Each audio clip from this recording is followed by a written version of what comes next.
সংসদে যাওয়া নিশ্চিত করার জন্য পিআরের ভেট্রাফা দিয়েছে, পিআরের বায়না ধরেছে। আপনি ভোট দিবেন পীরকে, এমপি হবে চোর, এটা হয়? এটাই হলো তাদের পিআর। যে কিনা পালিয়ে তার বাবা শ্বশুর বাড়িতে আশ্রয় নিয়েছে, মামা বাড়িতে। ধর্মের দোহাই দিয়ে বিএনপি রাজনীতি করে না। বিএনপি ধর্মীয় মূল্যবোধে বিশ্বাসী দল। বিএনপি সাম্প্রদায়িকতাকে শ্রদ্ধা করে, বিএনপি সম্প্রীতিকে লালন করে। বিএনপি মনে করে এই 56,000 বর্গ মাইলে যত নাগরিক সবার সমান অধিকার। এখানে ধর্মীয় বিবেচনায় জান্নাত জাহান্নামের ধরিয়াগিরি করার সুযোগ নেই। এখানে পিআরের নামে একটি পক্ষ তাদের দলের সভা আমির এবং সেক্রেটারি জেনারেল, তারা কিন্তু তাদের এলাকায় ভোটে জিততে পারবে না।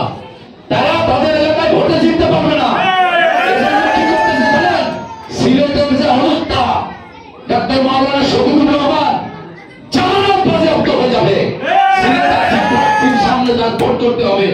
এই জামাতের আমির মাওলানা শফিকুর রহমানের সংসদে যাওয়া নিশ্চিত করার জন্য পিআরের ভেট্রাফা দিয়েছে, পিআরের বায়না ধরেছে। এটি যেন মামাবাড়ির আবদার। সাধারণ জনগণ ভোট দিবে, ভোট দিবে ঘোড়ায়, এমপি হবে গাধায়। এটা কি মানেন? আরে ভাই, ঘোড়ায় ভোট দিবেন, গাধায় এমপি হয়ে যাবে। আপনি ভোট দিবেন পীরকে, এমপি হবে চোর, এটা হয়? এটাই হলো তাদের পিআর। মানে তাদের নেতাদের সংসদে যাওয়া নিশ্চিত করার জন্য এই পিআরের অজুহাত নিয়ে নেমেছে। আর এই পিআর দিয়ে তারা নির্বাচন আটকাতে চায়। এর কারণ কি জানেন? এই বাংলাদেশে নির্বাচন না হোক, শান্তি শৃঙ্খলা না ফিরুক, গণতন্ত্র না ফিরুক, এটি কারা চায় জানেন? এটি চায় দিল্লি, এটি চায় ইন্ডিয়ান হেজিমনি। ইন্ডিয়া চায় বাংলাদেশে শান্তি না আসুক। আর একজন চায়, সে কে জানেন?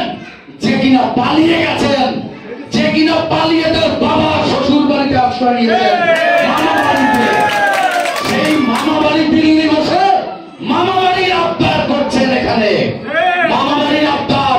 যখন হাজার হাজার শিশুকে রাজপথে গুলি করে মারা হয়েছে, যখন দাড়ি টুপিওয়ালা লোকদেরকে চঙ্কিতাত্মা দেওয়া হয়েছে, যখন ভিন্ন মত প্রকাশ করার অপরাধে শিক্ষককে কোমরে দড়ি বেঁধে জেলখানায় নেওয়া হয়েছে, বিচারালয়কে কসাইখানা বানানো হয়েছে, থানা পুলিশকে বানানো হয়েছে ছাত্রলীগ যুবলীগের মতো, পুলিশ লীগ আইন শৃঙ্খলা রক্ষাকারী বাহিনীকে বানানো হয়েছে গুন্ডা বাহিনী।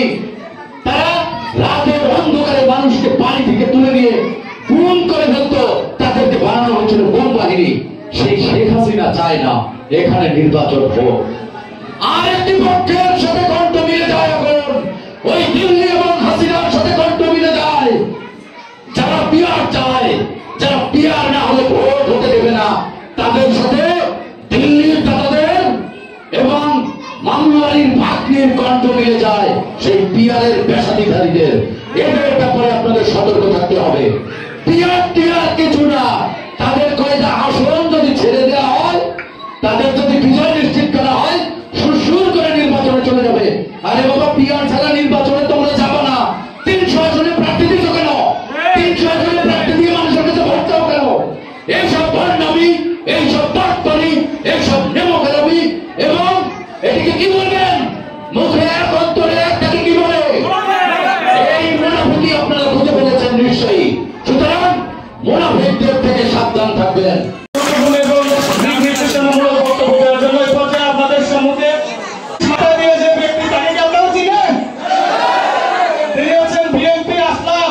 এই নামাজপুরের জাতীয়তাবাদী মনা এবং থানের শীষের প্রার্থী মোহাম্মদ হাফিজাল সাইদ। আপনারা জানেন বর্তমানে বাংলাদেশের সমস্ত, আপনারা আপনাদের ঘরের সন্তান, আপনারা আপনাদের এখানে অনেক নেতৃবৃন্দ আছে, অনেক কথা বলেছে বা অনেক কথা বলবে। আপনাদের যে সন্তান ঘরের কথা বলতে চাই, জিয়াউর রহমানকে এখানে যারা প্রবীণ আছেন অনেকে হয়তো দেখেছেন, অনেকেই দেখেননি। দেখেছেন? ভালো ছিল না? আবারও সেই জিয়াউর রহমানের প্রতিনিধি এখানে যেই আসুক না কেন, ছাত্রদল জিন্দাবাদ, তারুণ্যের অহংকার জনাব তারেক রহমান আসবে ফিরে বীরের বেশে। শুভেচ্ছা বক্তব্য দেবেন আপনাদের এই এলাকার আরেক কৃতি সন্তান, পিরোজপুর জেলা যুব দলের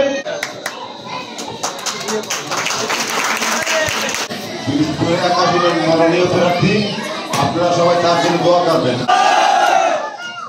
সাহিত্যের ভালো লোক আমাদের সাথে নামবেন।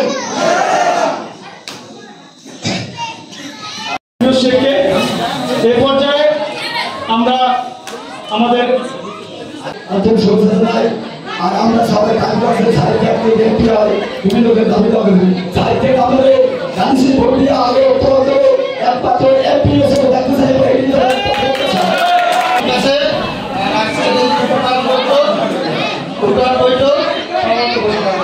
বাংলাদেশ জাতীয়তাবাদী দল আপনাদের ভোটের মাধ্যমে যদি আগামী দিনে রাষ্ট্র পরিচালনার দায়িত্ব পায়, আপনি কৃষক, আপনি আপনার ফসল ফলাবেন, আপনি চাষ করবেন আপনার ক্ষেতে।